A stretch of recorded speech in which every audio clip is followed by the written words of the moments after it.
Welcome to New York City, a tapestry of architectural styles. New York City, a global metropolis, a melting pot of cultures. Its skyline stands as an iconic symbol of human ambition and architectural ingenuity. The city's buildings weave a captivating story, portraying a visual history of evolving styles, innovations, and aspirations. From the humble beginnings with Dutch colonial houses to the soaring skyscrapers that pierce the clouds, each era has left its mark on New York's architectural fabric. Today, we'll journey through time, exploring the key architectural periods that have shaped this city's unique identity. Our story begins in the 17th century with the arrival of Dutch settlers, whose simple, functional houses laid the foundation for what would become a global powerhouse. As New York grew, so did its architectural ambitions, with each period reflecting changing tastes, technological advancements, and the city's evolving spirit. Through centuries of growth and transformation, New York's architecture has mirrored its dynamism, its relentless pursuit of progress, and its unwavering belief in the power of human ingenuity. Join us as we delve into the architectural marvels of New York City, uncovering the stories behind the buildings that define its skyline and exploring how each era has contributed to the city's unique architectural tapestry. This exploration will illuminate the evolution of design and construction, revealing how each period responded to the challenges and opportunities of its time. Ultimately, we will see how New York City's architecture reflects the city's enduring spirit, its constant drive to reach new heights, and its position as a global center of innovation and cultural influence. The Dutch Colonial Era marked the beginning of New York City's architectural story. Dutch settlers, seeking new opportunities in the New World, established New Amsterdam in 1624. Their early settlements were characterized by practicality and simplicity, with buildings constructed from readily available materials like wood and stone. The Dutch colonial style was primarily functional, designed to withstand the harsh climate and provide shelter for the growing population. One of the most notable features was the gambrel roof, a distinctive style with two slopes on each side, allowing for more usable space in the attic. The steeper lower slope provided additional headroom, making the attic suitable for storage or even living quarters. Many houses also featured dormers, small windows that projected from the roof, providing additional light and ventilation to the attic space. Another characteristic element was the use of brick, often laid in a distinctive pattern known as Flemish bond, where alternating long and short sides of the bricks were exposed, creating a visually appealing texture on the exterior walls. The use of brick not only added aesthetic value but also provided greater durability and fire resistance compared to wood. Despite their simple design, Dutch colonial houses played a crucial role in shaping the early character of New Amsterdam, establishing a sense of community and laying the groundwork for the city's future architectural development. In 1664, New Amsterdam fell under English control, ushering in a new era in the city's architectural development. The English colonial period saw the continuation of many Dutch colonial elements, but with distinct English influences. Buildings became more refined and elaborate, reflecting the growing wealth and sophistication of the city's residents.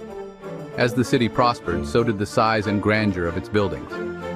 One of the key architectural features was the symmetrical facade. English colonial houses typically featured a central entrance with evenly spaced windows on either side, creating a sense of order and formality. The use of classical elements, such as pilasters and cornices, further enhanced the elegance of these structures. English architects drew inspiration from the classical styles of ancient Greece and Rome, adapting these principles to the New World context.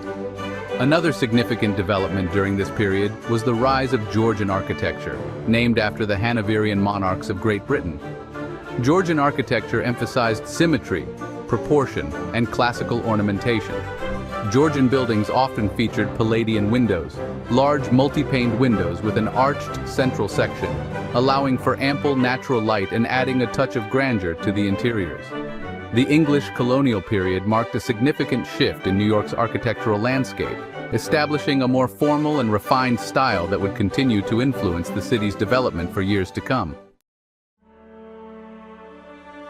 Following the American Revolution, a new architectural style emerged, reflecting the nation's newfound independence and aspirations.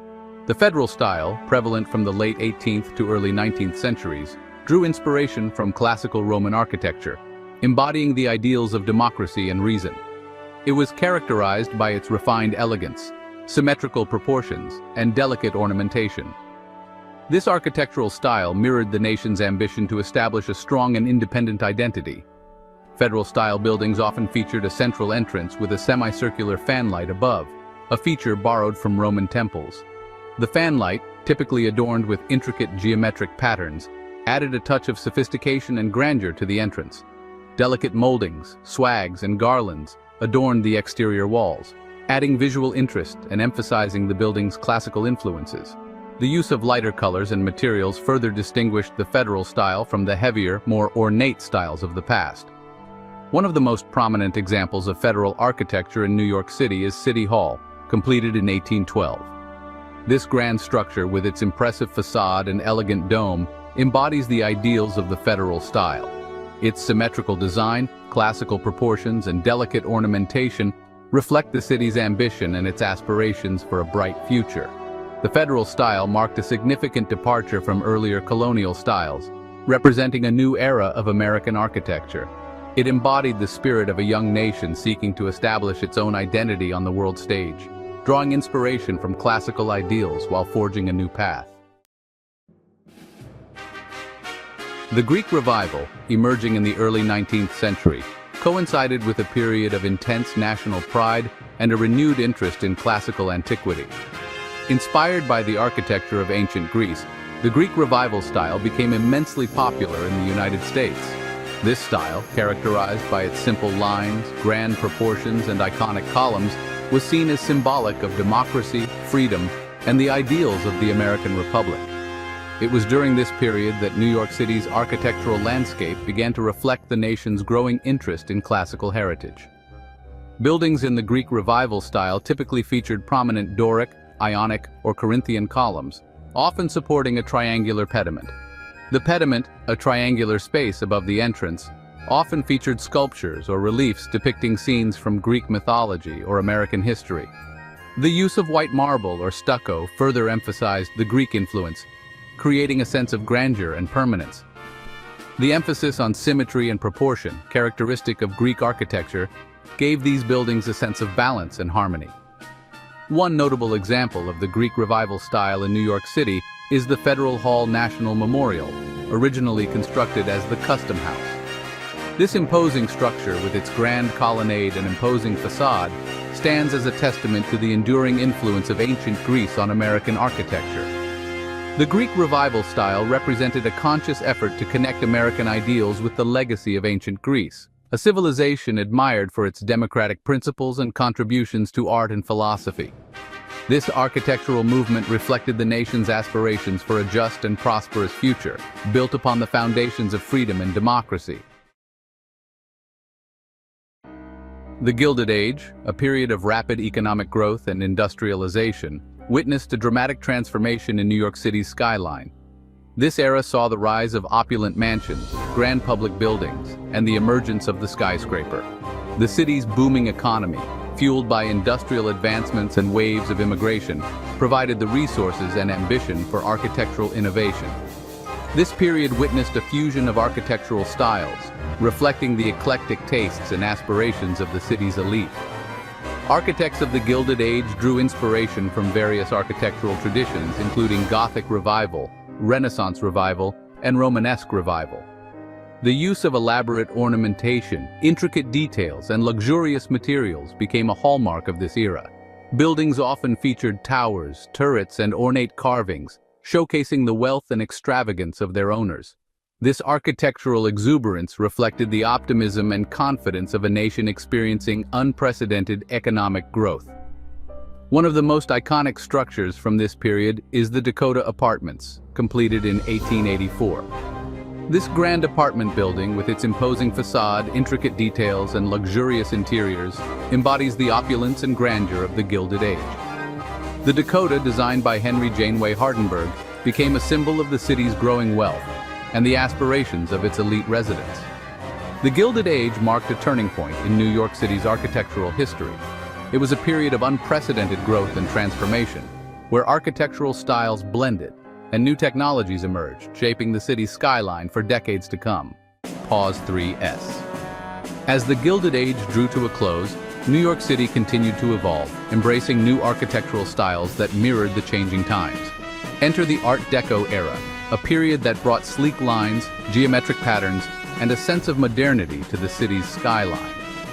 The 1920s and 1930s saw the construction of some of New York's most iconic buildings, including the Chrysler Building and the Empire State Building. Art Deco architecture was characterized by its use of new materials like stainless steel and aluminum, along with bold colors and lavish ornamentation. This style was not just about aesthetics, it represented the optimism and forward-thinking spirit of the time. The Chrysler Building, completed in 1930, with its distinctive spire and gleaming facade, epitomized the Art Deco movement. Designed by William Van Allen, it stood as a symbol of progress and innovation, capturing the essence of New York's relentless drive toward the future. The Empire State Building, completed in 1931, further cemented New York City's reputation as a leader in architectural innovation.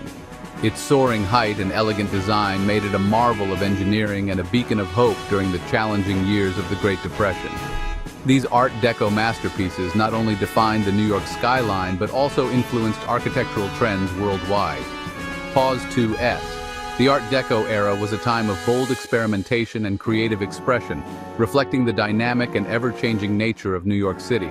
It was a period that celebrated progress, innovation, and the limitless possibilities of the future. Pause 2S. Now, as we look forward to exploring more architectural wonders, we invite you to join us on this journey through New York City's rich and diverse architectural history. If you enjoyed this video, don't forget to hit the like button, subscribe to our channel, and share it with your friends. Stay tuned for our next video, where we'll delve into the rise of modernist architecture and its impact on the city's landscape. Thank you for watching, and see you next time.